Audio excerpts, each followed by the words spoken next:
Hear you? Yes, it worked. All right. Hey, it's been a while. How you doing, Joe? I'm doing good. How are you doing? I'm doing all right. Doing all right. Yeah, why is it flipping back? Good. This is like one of our first Google Hangouts in my class. You can I don't know if you can see my class. Notice I actually can see your class. now I want to point out how influential you've been. And you notice in the back of my class I've got my X-Men. No, I can't see anything. You can't see stuff in the back? No, it just shows the picture of you and Mary. Like, that's all I'm getting. Oh, your really? Camera's not on her. Yeah. Oh. Because I can see you, but you can't see me, huh? I wonder why that is. Hold on. Okay, there goes my picture away. Yeah, Oh, I'm back. Weird. What are you using? I'm just using the Google Hangout app. I'm using my computer. Your computer? Down at the bottom, can you tell it to turn on your camera? Where does it say that? Ah! Ha, ha. No, wait. No, wait. Yeah, it has my camera on. Can you see it now? Nuh-uh, still can't. Oh, man. Oh, well. Well, on my end, it's showing my camera. So at least maybe at least when I post this thing that everybody will be able to see it. So. Let me describe it for you. In the back, I've got my two X-Men posters, and then I had my walls all lined with comic book panels, but they've kind of fallen down. So anyway. Which X-Men posters do you have? It's from which one's that one from? The Days of Future Past. It's the Magneto one with the X across his face, where you can kind of see. From the movies. Okay. Yes, yeah. Well, I had to go to the movie theater and get them, so.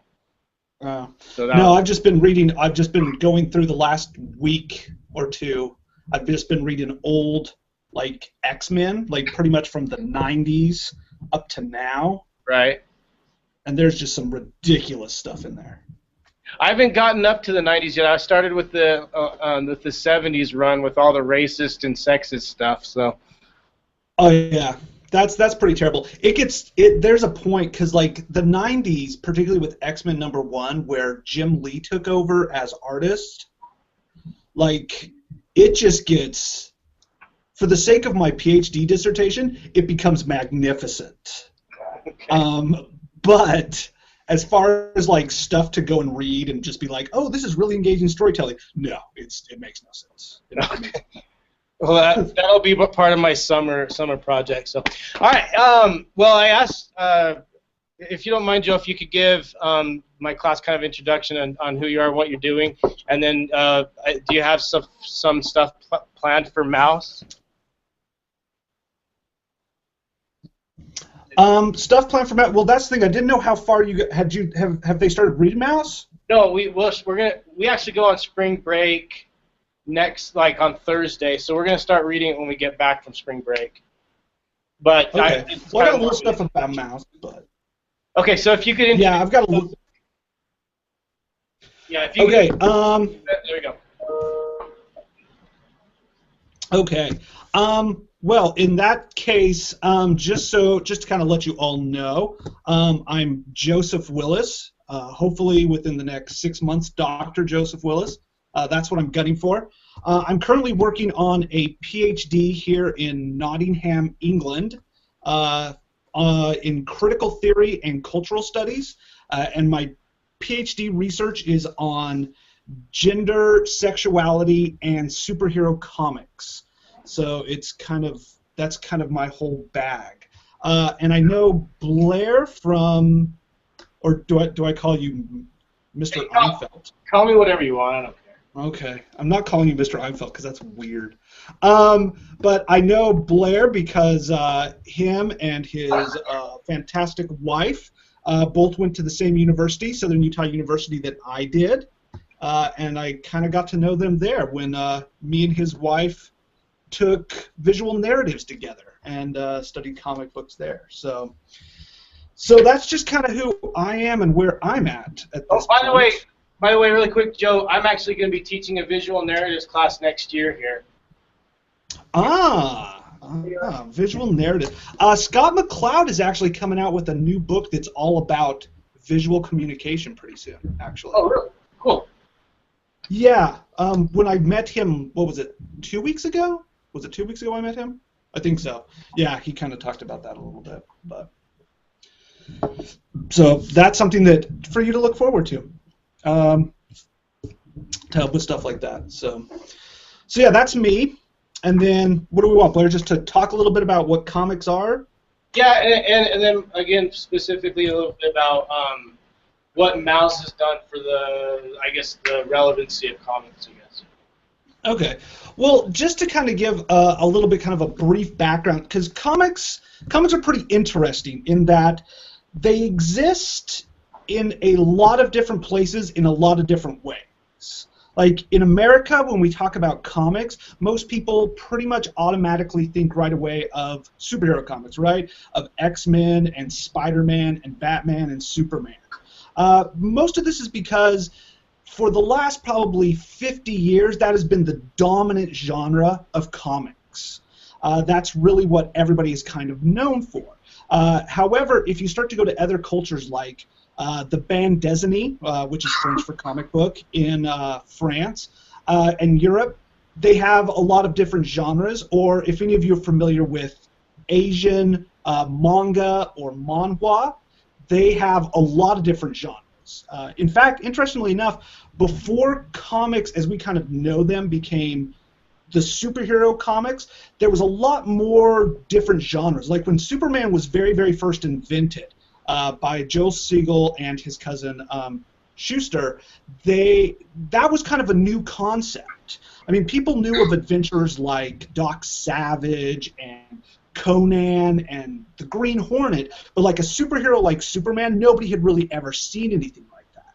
And so that was a really big deal when he came around.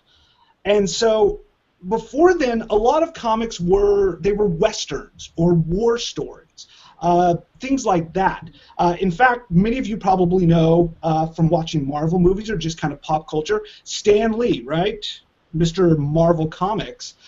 Interestingly enough, Stan Lee has not written very many superhero comics. In fact, he's probably best known, and the stuff that he wrote the most of was a comic series called Millie the Model, which was a comic about this girl who moved to New York to become a model. And it's about her adventures trying to be the best model and falling in love with guys and shopping and things like that. So actually superheroes wasn't even really a lot of what Stan Lee did. But comics, kind of an interesting thing, a bit of the history of comics. Comics have been around for a really, really long time. This idea of images and words mixed together in panels to tell a story. Some theorists, some people kind of have the idea that comics very first started, well, one of the main theorists, Scott McCloud, he talks about how comics started back in cave painting times, where, Cro-Magnon man was drawing paintings on walls, and that was telling a story. Pictures of buffalo or hunters or birds or oceans and things like that. However, comics as we kind of know them, their origin actually dates to really kind of the Victorian era here in where I'm at in England, with what was called the Penny Dreadfuls. Some of you actually may have heard of there's a somewhat popular play and movie starring Johnny Depp called Sweeney Todd, about the demon barber of Fleet Street. The story of Sweeney Todd, it's actually based on somewhat real events. There really was somebody who, to seek revenge, was a barber and murdered people. And it was really kind of a pretty horrifying story. But back in Victorian time, because of the gap between like royalty and your common working man, usually your common working man couldn't read. They didn't. They didn't have to go to school. Many of them were working by the time they were 8 or 9 years old, so them learning to read wasn't really important, but they still wanted to transmit news to them. So newspapers started what they called the Penny Dreadfuls, and they would tell these very kind of lurid or outrageous stories like Sweeney Todd using pictures and captions with the pictures. And that's actually where the very, very kind of first origin of comics comes from, is these penny dreadfuls. And they've just kind of matured to the point where instead of just being a picture and a caption, or words, or a picture that's describing the events that are going on, they've kind of evolved into what we know as comics at this point, which, you know, they can be the, I probably got various different examples here. You know, now they're the big book kind. This is one that I'm reading right now, The Motherless Oven, which is your big kind of hardback one with panels and gutters and all of that. I'm trying to figure out where my camera is here. They also come in what are called kind of the floppy. Actually, let's see. I should probably have, yeah, I've always got a stack of those somewhere. His rooms were always just like full of comic books all over the bed, on the ground. Yeah, pretty much everything in here except for books on theory are comics. So, you know, there's you know, we'll just, as an example, let's find it. The Fade Out by Ed Brubaker, Sean Phillips. These floppy ones, they come out kind of monthly. Same kind of ingredients, you know, pictures, text, things like that.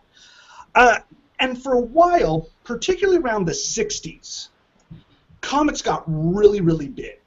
Comics were huge. There were companies making tons of them.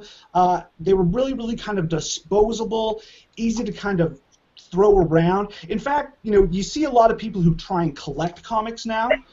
They put them in plastic cases, or they sell them and stuff like that. Back when comics were first coming out, nobody really cared about it. It was really, comics were like newspapers. They were just always coming out, and so people would just kind of read them, and then probably like some of you that maybe if you have a wood-burning stove in your house and you use newspaper to start the fire, like that's what people would do, or kids would trade them back and forth. So nowadays when you hear stuff like Action Comics #1, the first appearance of Superman, selling for like $1 or $2 million at auction, part of the reason is because there's only like 6 or 7 really good copies left because nobody thought to save them or collect them in any make, shape, or form. But as things kind of started to progress, about the 60s, superheroes started to get really, really popular. And in fact, not only superheroes, but another really popular genre was horror. People loved to read horror and crime comics. And so these started to get really, really popular. But what happened is because lots of kids were reading these comics, and some people felt that they were maybe a little bit too violent, what happened to comics is kind of what we see happen to music or video games or even movies now, where if some kids do something that's, you know, commit a crime, and then the news finds out that they play a lot of Call of Duty, then suddenly the news goes, oh no, Call of Duty! Oh, that game's going to make all kids into murderers, and it's going to be terrible, right? Well, that same kind of thing happened in America about the 50s and 60s. In fact, a gentleman by the name of Dr. Frederick Wortham actually put out a book. I've got a copy of it right here. I hope you can see that, called Seduction of the Innocent by Frederick Wortham. He was a psychiatrist, and he wrote this entire book basically saying that comic books, what they were going to do was going to make young kids into murderers and rapists and horrible people, and that comics were going to bring the American way of life to an end, all because kids were reading comics. Wow. And people kind of panicked a little bit. They said, oh no, you know, this guy's probably right, this horrible, you know, they got very scared and kind of caught up in the wave of it. So they had these big, you know, churches would have these big burnings where they would burn comics, or they would take them to places to be shredded and things like that. So comics, you know, they were this really huge popular medium, and then because of Frederick Wortham, they kind of disappeared. They became very small and very, very insular. So people didn't really talk about or read comics a whole lot. In fact, comics had to change. Comics had to change drastically. Most of the people that were making horror comics, those companies went out of business because they were the main targets of these ideas.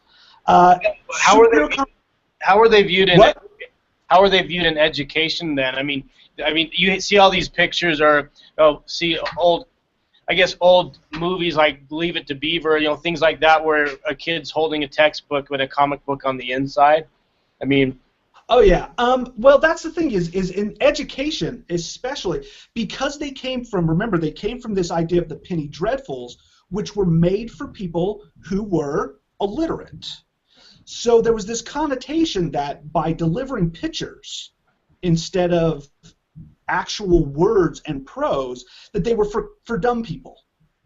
Right. That they were for illiterate people, right? Because they came from that. In fact, in Seduction of the Innocent, Wortham specifically says that reading comics is a weaker form of reading. At one point he says it's the type of reading that is only suited to the invalid mind, I believe is the term he uses. Wow. So yeah, comics were really, like, people really didn't, they didn't really kind of, they thought they were kind of a waste. And that kind of reputation stuck around for a very, very long time. In fact, when I started reading comics myself, my mom was not happy about it whatsoever. She tried to do anything she could to stop me from reading comics. That obviously did not work very well because that's all I do now. She would be somewhat, I don't know if she'd be happy or sad at this point. But yeah, she really didn't, she thought it would be better if I read other books, is basically what it was. And that kind of idea of comics, yeah, they were kind of a disposable waste of time sort of thing, that eventually you're going to outgrow comics. But what they tried to do, really, in the 60s after this, is they tried to make comics, still a little bit more friendly. They were still very kind of juvenile, I guess, in a way, of kind of looking at it. Batman had been around before Frederick Wortham, and Batman and Robin fighting crime and everything like that. So they kind of changed it around, and suddenly Batman was in the company of Batwoman and Batgirl, and they even had a Bat dog. Superman was still around, and suddenly they had Supergirl. They had a super horse, a super cat, a super dog, a super monkey. And really what they're trying to do is make these kind of like superhero families.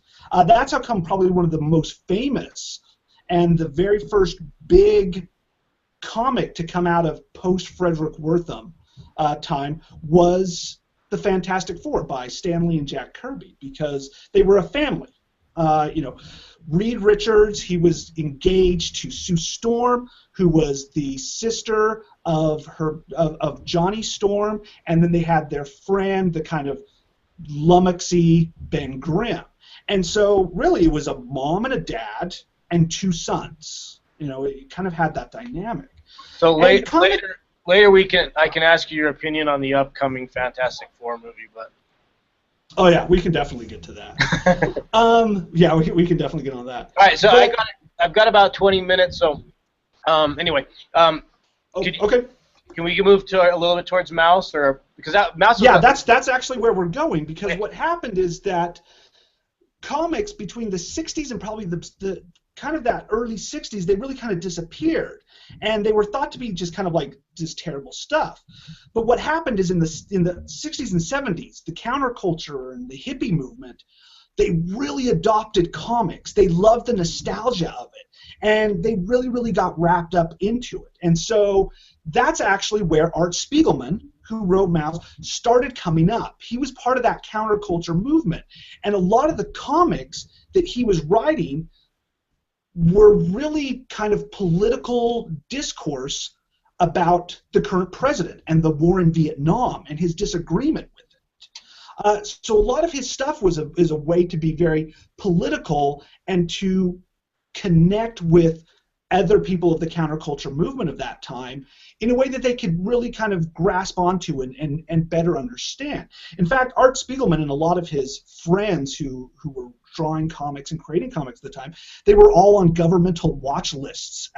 And he, along with R. Crumb, were cited as enemies of the state by former President Richard Nixon, interestingly enough.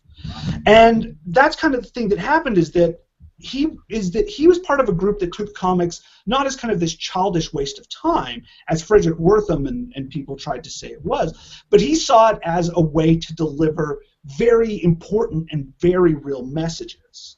And that's actually what kind of led him to starting to work on Mouse as a book.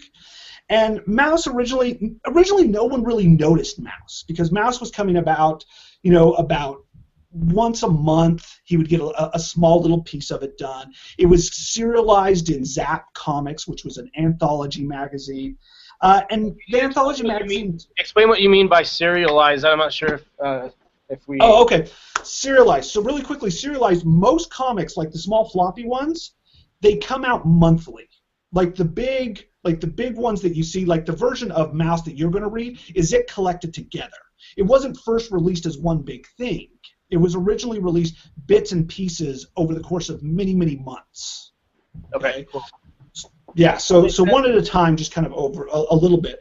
And nobody really noticed, because most of these serialized comics are sold in comic book shops, or back then were sold in tobacco and smoke shops. So most people weren't really going in there, so most people really didn't understand it. But he felt really strongly about Mouse and what he was writing, and so he decided to kind of contact some people, and some of these counterculture guys started to get real jobs, I guess you could say, at publishing houses, and one of his friends thought, hey, let's collect Mouse. This is really kind of an interesting thing. It talks about the Holocaust. It talks about this really important part of history that is kind of starting to disappear a little bit. And so they collected the first volume of Mouse. They collected the second volume of Mouse, and suddenly he'd won a Pulitzer Prize. And suddenly people couldn't stop and go, oh, you want to what? Comics, they're for little kids. Because this very recognized, very cultured group had given him probably one of the most prestigious awards that a writer can receive. And that really kind of changed the course of the way comics went. People that talked about comics started to use different language. Academia started to use very, very different language. When I taught my very first comic book course at Southern Utah University as a college professor, I was specifically told I was not allowed to call it writing about comics, because comics isn't an academic approved term. I had to call it writing about graphic novels or graphic narratives, because you can't sound childish, right? Because comic book sounds childish. You got to sound grown up, so you got to say graphic novel. That's what happened with my visual narratives class. It was originally something about comics, and the school board made me change it to visual narratives. Yeah, that'll happen. I mean, but again, that's starting to change a lot, because,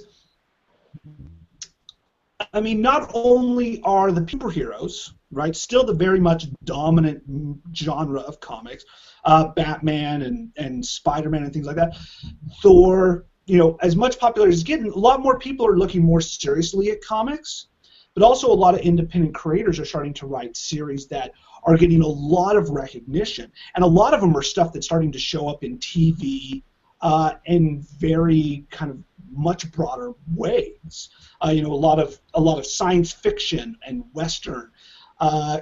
Agents of S.H.I.E.L.D. being on TV, but then again, you also see stuff like Constantine and Gotham, and there's the new CW as well.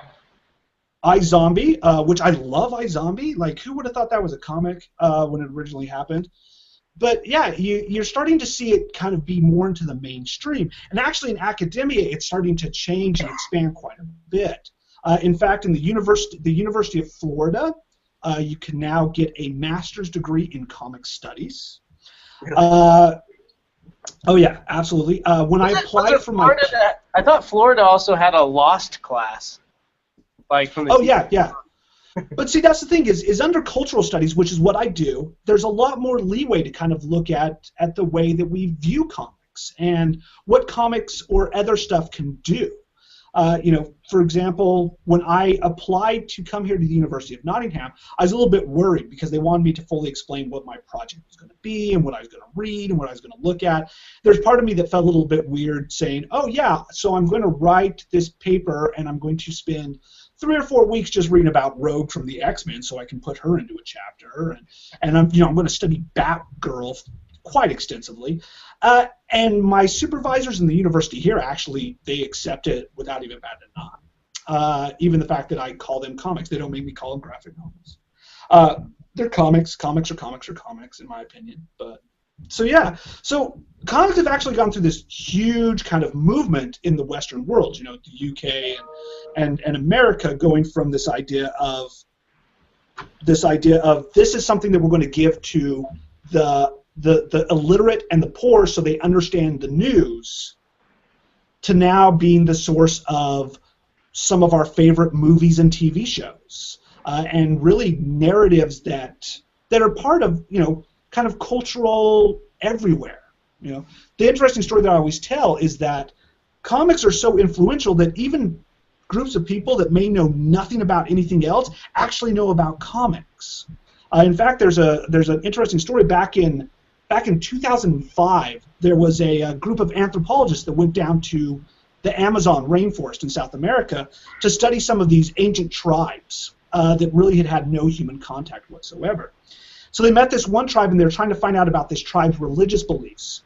And this tribe's religion believed that their shaman believed that if they were going to tell about their religion, they wanted to learn about their visitor's religion to make sure that their religion, their gods, could beat up the other people's gods, because that's the way they thought.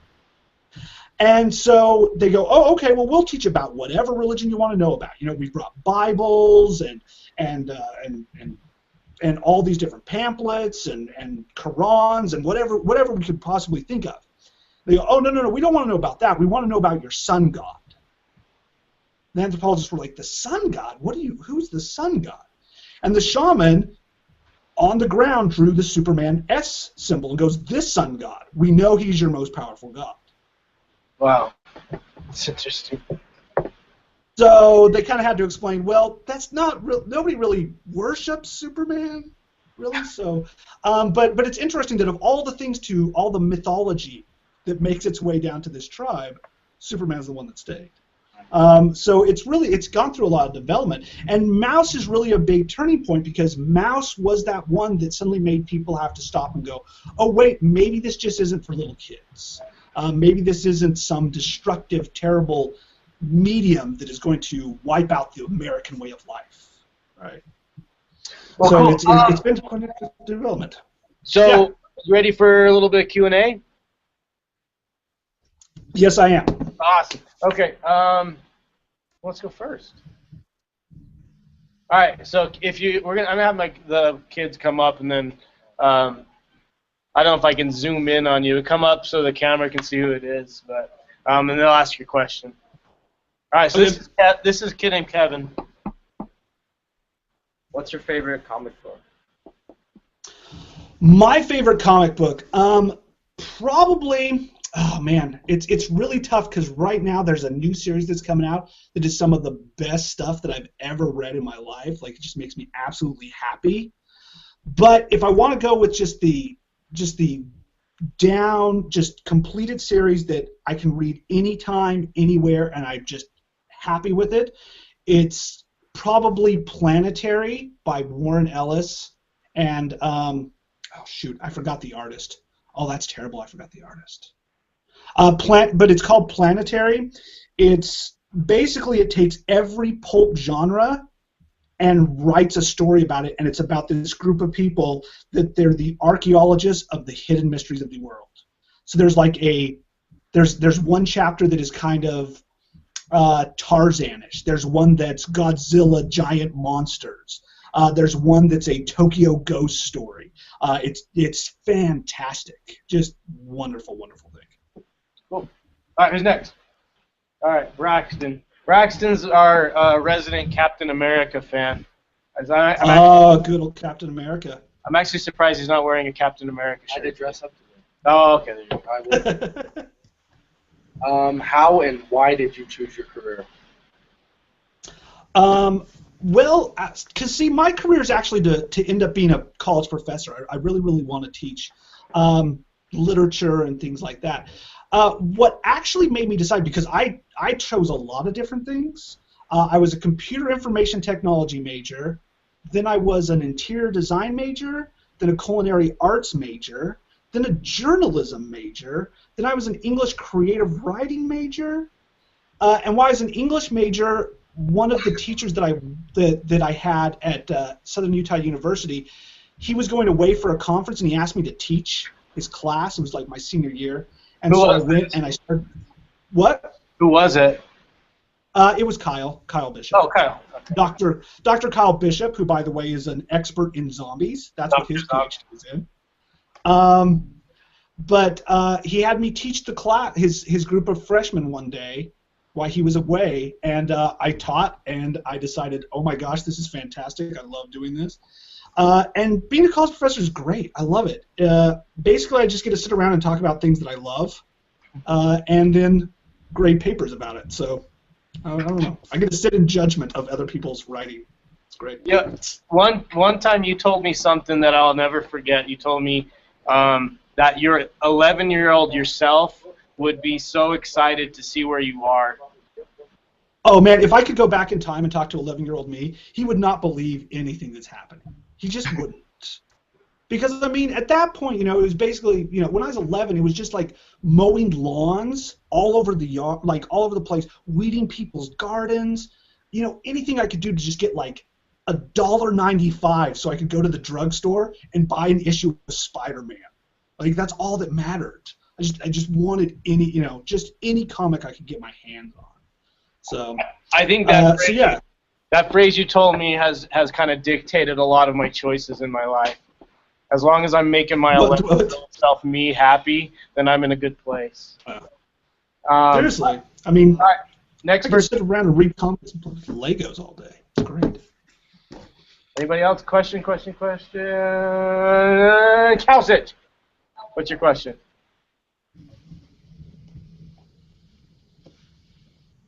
Go up there. Come on.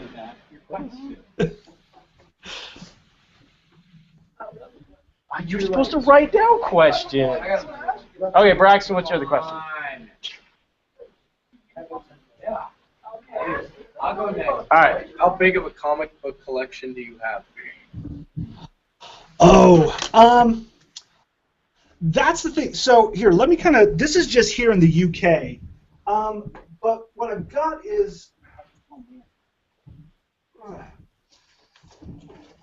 I've got a bunch of these sitting around. Basically what I've done is I've taken cereal boxes and I've just filled them with comics.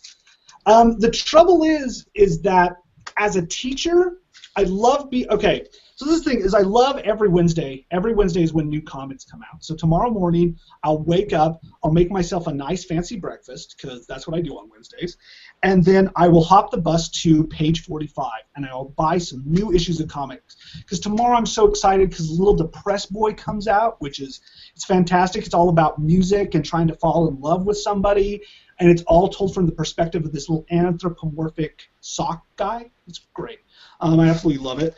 And single issues, though, they don't do a whole lot for me anymore, because now that I'm a teacher, I have to buy big collected hardback stuff. Because I'm going to teach it, I'm going to have it on shelves. And, well, to be perfectly honest, me and my fiance, we can't really decide on a way to store single issues. So, do you have a bunch over there in Florida?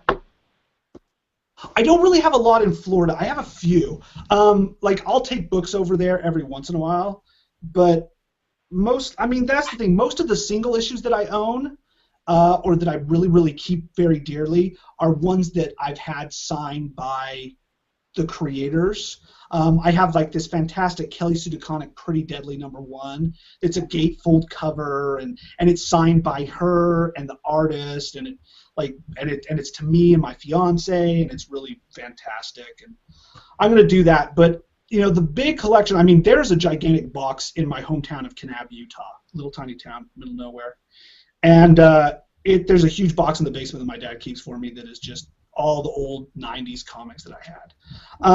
I don't have the big, huge, long boxes. I know a lot of people do, but I've had to change because I moved so much, and because I've been living over here in England, I've kind of had to change my buying habits a lot. So it's not a humongous collection, but the stuff that I do own, I love it. I absolutely do. I need to get one of the old school spinner racks for when I get my first office at a university, and so then I can put them all in there and just kind of show them off. All my favorite first issue number ones stuff.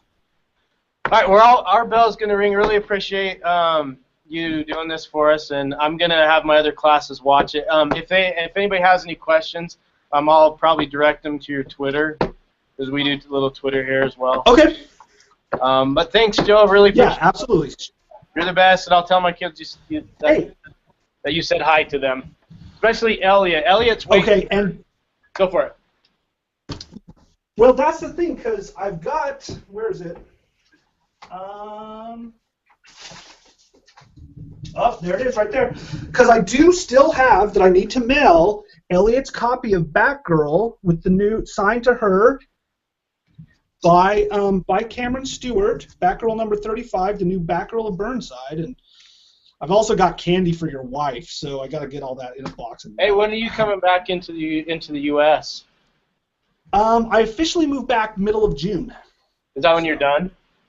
No. That's over the summer. There's not a whole lot to do for me anymore except for to write. So I'm just going to move back, and I'm just going to write like mad. So. Are you going to move back to Utah, or are you going to move back to? I mean, is Amanda done yet?